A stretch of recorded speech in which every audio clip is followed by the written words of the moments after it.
Lai, el monje sonriente. Lai es el misterioso monje errante que deambula sin rumbo por las tierras de la luz y la sombra, como él las denomina. A pesar de su silencio, siempre lleva una sonrisa enigmática en sus labios y parece encontrar humor en todo lo que le rodea. Las suaves brisas del camino acarician su túnica blanca y sus pies descalzos se hunden en la hierba verde y esponjosa mientras camina.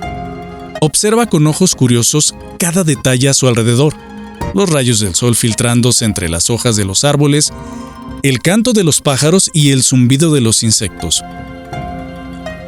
Para Lai, cada momento es una oportunidad para maravillarse con la belleza del mundo. A donde quiera que va, la gente termina de verlo como una persona rara. Unos piensan que es un loco inocente que no ve la realidad del mundo, y algunos otros piensan que es un ser iluminado y que su espíritu está por encima de las banalidades de este mundo y que es tan puro como el alma de un niño que no sabe de nada de la maldad. Otros más creen que es un vago, que no quiso la disciplina de los sabios monjes de las montañas y que se la pasa deambulando sin oficio ni beneficio. En fin, que como siempre a la gente no se le puede dar gusto con nada, pero es verdad que a Lai eso lo tiene sin cuidado. Lo cierto es que Lai siempre sonríe y hasta se carcajea de las cosas que ve o que le pasan a la gente. A veces se aparta de su camino si lo ven que se carcajea de la nada, ya sea porque se le paró una mosca en la mano, o porque trae polvo en las sandalias, o porque descubre que su túnica tiene un hilo colgando y se deshilacha. Lai termina siendo un personaje en cualquier lugar que se presenta, y sus sonrisas son el detalle que todo mundo comenta. Lai es el monje de la sonrisa encantadora. Con esa mirada del mundo que casi nadie entiende, una mañana Lai camina por un sendero que lo saca de la última villa donde ha pernoctado. No lleva rumbo, no lleva mapa o itinerario. Y al ver que el sol lo saluda en lo alto de las montañas, despertando para un nuevo día, sonríe. Sonríe como siempre lo hace en la soledad o en la compañía y deja que los rayos del sol le rejuvenezcan el buen humor. Mientras camina, Lai escucha el suave susurro del agua que fluye en un arroyo cercano. La curiosidad lo lleva a desviarse del camino y adentrarse en la espesura de la vegetación para seguir el sonido. Con cada paso, el sonido se hace más fuerte y cautivador. Finalmente, al llegar al nacimiento del arroyo, Lai se encuentra con una maravillosa vista. El agua cristalina serpenteando desde las imponentes montañas hasta sus pies. Su curiosidad lo ha llevado hasta una pequeña cascada en las rocas, la cual lava sin cesar las piedras de un estanque natural donde nace el arroyo. El sonido del agua se mezcla con el canto de los pájaros y el aroma fresco de la naturaleza envuelven a Lai en una sensación de serenidad. El monje se queda allí por un momento hipnotizado por la belleza de lo que lo rodea y decide hacer una pausa en su andar, dejándose cautivar por los pequeños detalles de todo lo que le rodea en ese hermoso paraje. Lai camina unos pasos y se acomoda en una roca, contemplando el paisaje y sintiendo la brisa fresca que viene de la cascada. La belleza del lugar lo llena de felicidad y sonríe. Ahora sonríe por la paz que ese lugar le transmite. Su sonrisa es ligera y armoniza con las plantas y las aves que llegan a beber agua de ese paraje. Sus labios están cerrados, pero se estiran lo suficiente para levantarle las mejillas mientras se queda quieto como un adorno más entre los grandes pedregales que están a la orilla de la cascada y que son bañados con la fresca agua. Con el natural caminar de la mañana, las personas de la villa cercana llegan hasta el nacimiento del arroyo para lavar, recoger agua y reunirse para las labores del día a día. Lai saluda y sonríe. Saluda y sonríe. Y aunque los demás no cruzan palabras con él, su sonrisa agrada y contagia a los demás que con las prisas de siempre siguen su camino o se concentran en sus labores, dejando al desconocido monje en su paz. Después de un rato por el mismo camino que Lai llegó, aparece un par de jóvenes ataviados y muy cargados con una enorme mochila, escudo, espada y lanzas de samurái. Venían conversando sin poner mucha atención a con quienes se cruzaban, y al llegar a la tímida cascada, dejaron caer sus pesadas mochilas y continuaron una conversación que parecía era muy intensa. En un momento de tranquilidad, uno de los samuráis se acerca a beber agua y saluda a Lai en reverencia y respeto hacia su condición de monje, mientras que le sigue su compañero, que hace lo mismo y sin mediar más acciones regresan a lo suyo, que es refrescarse. Lai, que continúa en su paz, sonríe y hace reverencia y vuelve a sonreír. «Estamos atrasados por un día, Haruto», dice uno de los viajeros con aire de preocupación. «Lo sé, Itsuki, pero debemos intentar llegar con el gran señor Ashai. Yo gasté todo lo que me quedaba en mi máscara y la espada. Si el señor Ashai no me contrata como uno de los guerreros, quedaré en la ruina y seré un pordiosero sin casa ni comida, un samurái sin señor, un deshonroso ronin. Si eso sucede, no podré regresar a mi hogar y permitir que mi familia me vea llegar como un fracasado que no fue digno del patrocinio de un gran señor. El señor Ashai es el amo de todo el valle. Sus riquezas no tienen fin, por eso debemos llegar y convertirnos en sus guerreros». «Pero no tenemos mucho entrenamiento», replica su compañero con aire de duda. «Deberíamos de vender las espadas y las máscaras. Todavía son nuevos, nos darían un par de monedas de oro y podríamos establecernos como granjero. Eso es más seguro». «¿Estás loco, Itsuki?», exclamó Haruto, lo bastante alto como para llamar la atención del grupo junto a la tímida cascada. «Puedes hablar por ti, pero mi madre no es japonesa, así que no tengo los mismos derechos que tú. Solo puedo venderme como mercenario y buscar refugio bajo un poderoso señor. Se me considera impuro, y esta es mi oportunidad de cambiar las cosas. El señor Ashai quiere formar un ejército para conquistar otros territorios, y yo quiero ser uno de sus guerreros. Quiero parte de esa gloria para mí. Así, todos tendrán que respetarme. Nadie se atreverá a mencionar deshonrosamente el nombre de mi familia. ¿Lo entiendes, Itsuki? ¡Nadie!». Itsuki piensa en todas las veces que ha visto a Haruto enfrentar el rechazo y los prejuicios y siente un profundo pesar por él. El exabrupto de Haruto llama la atención de las personas alrededor, incluso de Lai, que está cerca y que, más comprensivo que los demás, solo le sonríe a ambos guerreros y no se inmuta por los dichos del joven Haruto. Mientras que el resto de lugareños cuchichean acerca de la pareja de viajeros que han trastocado la paz del lugar y que se han enterado de uno de ellos que no es de sangre pura. «Haruto, mi querido hermano, no hay nada en ti de lo que debas avergonzarte. Mi familia y yo sabemos que tu sangre es tan digna como la nuestra. Tu trabajo siempre ha sido impecable y honroso. No tienes por qué sentirte inferior al resto. A mí no me importa lo que opinen los demás. Tú eres casi mi hermano, y así será siempre. Pero temo que esta determinación de vivir como samuráis nos lleve a más males que dichas. Itsuki, si en verdad eres como mi hermano, no dejes que el miedo te consuma. De ahora en adelante, debes de mirar la vida como un guerrero. Estamos a punto de llegar al palacio del señor Ashai. Pronto nos convertiremos en leyendas, y todos tendrán que respetar nuestros nombres. Nadie, oílo bien, nadie se atreverá a tratarte como a un simple granjero. Ni a ti ni a tus padres. ¿Que no te das cuenta de que estamos tan cerca de la gloria? Tenemos que llegar hoy mismo. Mañana sería demasiado tarde y no seríamos bienvenidos. Sé que temes fracasar, pero ya es hora de actuar. Levanta tu valor y sígueme. Hemos perdido un día y tenemos que recuperarlo». Pero Itsuki se queda mirando el correr del agua. Siguió pensando para sí, y después de un momento de silencio, levantó la mirada y se encontró con Lai, que, como siempre, replicó al gesto con una sonrisa y asintió con la cabeza como si respondiera en silencio las dudas de Itsuki. «Haruto, tengo que regresar. Yo no siento el mismo llamado que tú de ser samurái. Quiero continuar siendo un granjero, aunque tal vez eso no sea mucho para los demás». Haruto, que estaba de espaldas limpiando una reluciente wakizashi que no había sido usada, se giró de golpe a su compañero y con ojos encendidos como el fuego, le reclamó agriamente. «¿Pero cómo te atreves a ser cobarde en el último momento?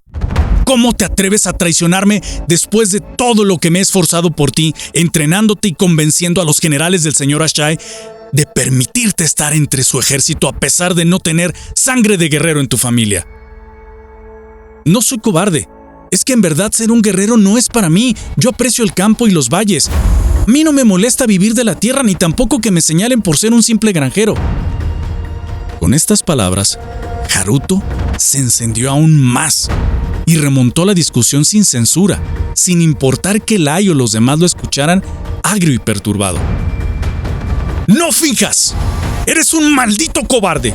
¡Tienes miedo de ir a la guerra! ¡Tienes miedo a la muerte! ¡Eres un asqueroso cobarde con sangre japonesa!» «Haruto, compórtate», replicó con dignidad Itsuki. «Somos como hermanos desde pequeños, no ofendas a nuestra amistad. Comprende, hermano, yo no quiero matar a hombres bajo las órdenes de un señor feudal que solo quiere matar más tierras, más oro, más mujeres, más poder, a costa del dolor de los demás. Yo no puedo con eso, Haruto. ¿Acaso a ti no te importa la sangre que vas a derramar y que eso te convierta en un demonio? ¿Vas a dejar de ser un hombre honorable? ¿Convertirte en un asesino a sueldo?» Mientras Itsuki hablaba, su mirada volvió a encontrarse con la de Lai. Lai pudo ver el conflicto en los ojos de Itsuki y supo lo que decía. Asintió con la cabeza.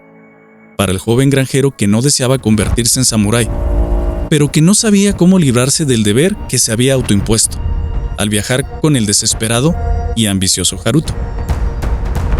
«A mí lo que me importa es mi honor y dejar de ser un pobre granjero al que todos quieren pisotear, por no ser de sangre pura», respondió a los cuatro vientos Haruto. «Pero eso te convertirá en un esclavo del mal, un asesino, un demonio. Serás temido, no respetado. ¿Qué no te das cuenta? Serás un esclavo asesino y todos hablarán mal de ti a tus espaldas. Yo no podría respetarte como mi hermano sabiendo que has matado por el oro». «¿Pero cómo te atreves a juzgarme?», Haruto reclamó desconcertado e indignado hasta el alma por las palabras de su amigo. «¡Eres igual de sucio que todos! ¡Cállate, maldito granjero!» Y cegado por el enfado de ser maldecido por Itsuki, Haruto, en un acto de venganza iracunda, se abalanzó sobre su amigo, el cual como pudo se defendió de los golpes de su compañero que portaba la wakizashi. Pero la defensa de Itsuki solo lo encendió más, y sin pensarlo le clavó la espada en el pecho cerca del hombro.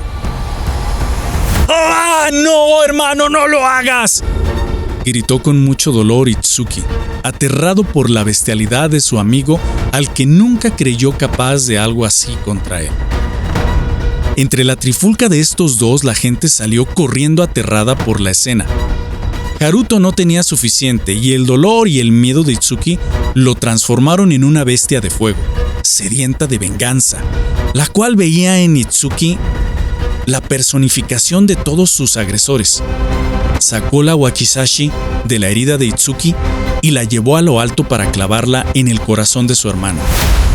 Pero, en ese momento, sintió que una fuerza descomunal paró su brazo. Era como si una roca lo detuviera. No pudo moverla ni un milímetro.